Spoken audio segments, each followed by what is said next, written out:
Ataque de pelancas do senhor Arruinaldo Azevedo. Vamos ver o que ele falou aqui. Ele ficou louco com 2 projetos de lei apresentados e simplesmente surtou. Vamos ver. Vai lá.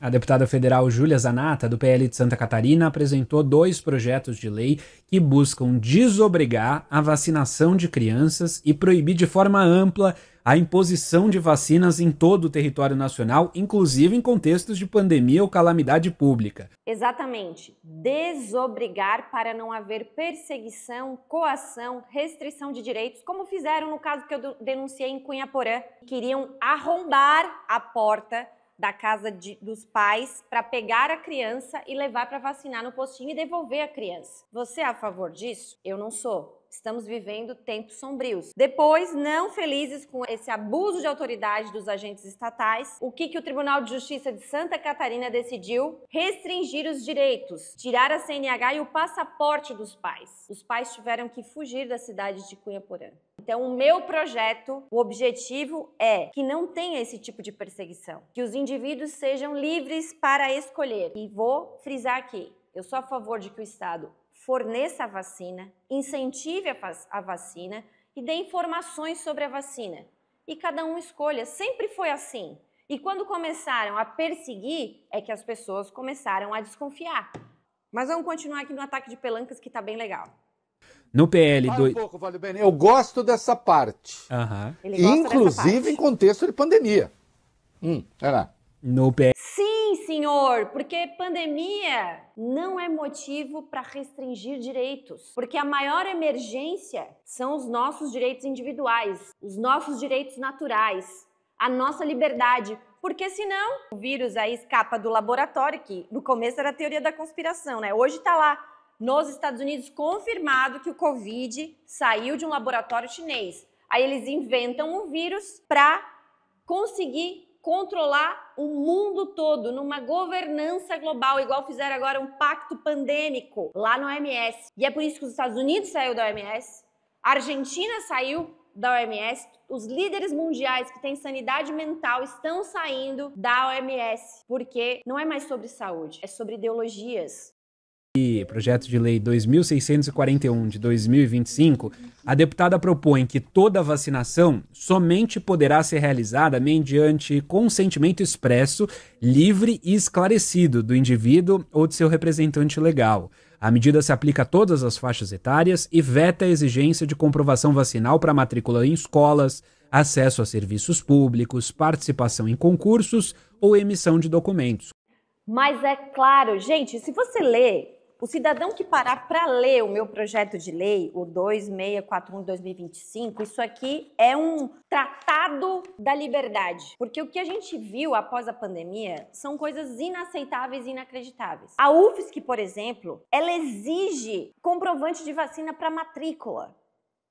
Exige dos funcionários. Isso não está em nenhum lugar, em nenhuma lei. O meu projeto é muito bom. O Arruinaldo Azevedo deveria fazer um quadro e colocar lá na sala dele.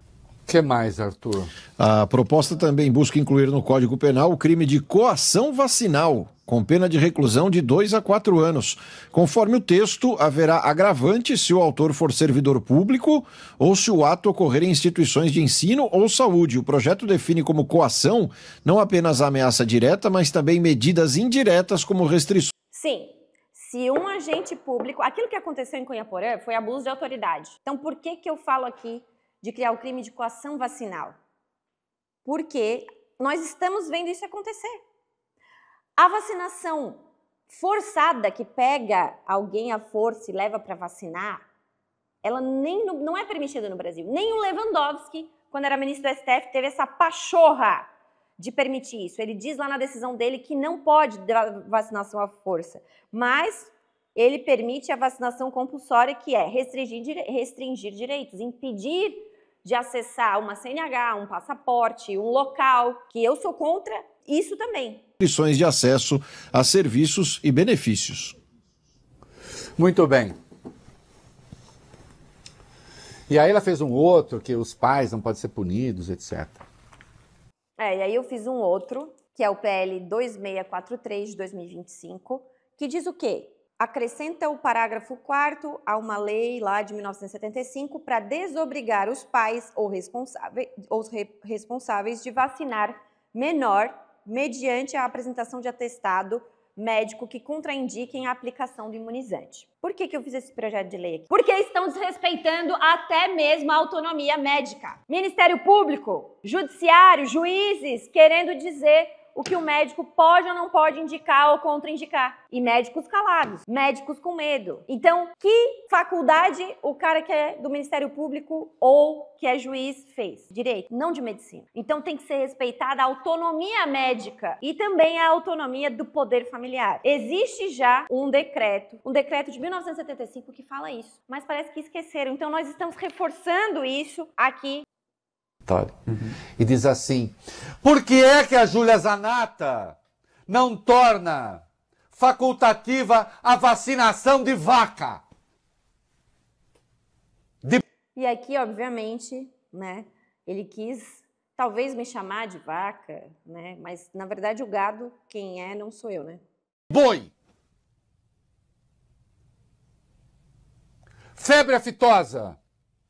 Sem vacina. Facultativo. Torna facultativa a vacinação do gado. Aposta na chamada imunização do rebanho, senhora. Mas aí vai dar prejuízo para sua turma, né? Que vai começar a morrer vaca. Os importadores não vão querer comprar. Uma das grandes vantagens do Brasil ser declarado livre da febre aftosa. A gente é livre da febre aftosa por quê? Por causa das flores da cabeça da deputada. Tinha que falar da minha tiara, né, Ronaldo? Vou mandar uma pra ti. Ou por causa da vacina. Olha a delinquência desse negócio. Lembrando, em entrevista ao UOL, o Bolsonaro, e em todo canto, se jacta de não ter tomado a vacina. Eu também me orgulho de não ter tomado a vacina. É uma escolha minha. Aceita. Com essas suas eloquentes flores na cabeça, que tem uma tradição bastante antiga. Qual tradição, Reinaldo? Tem medo de falar? Fala! Tem medo de falar a narrativa porca que a esquerda vende sobre a minha tiara? Me chama pro teu programa, Reinaldo. Me chama pro teu programa. Eu te desafio a me chamar pro teu programa e debater comigo. Não tem coragem. Então é isso, pessoal. Os meus 2 projetos de lei corajosos e necessários de um debate que nós precisamos travar cada vez mais. Ou então não passaremos de bonecos manipulados pelo Estado.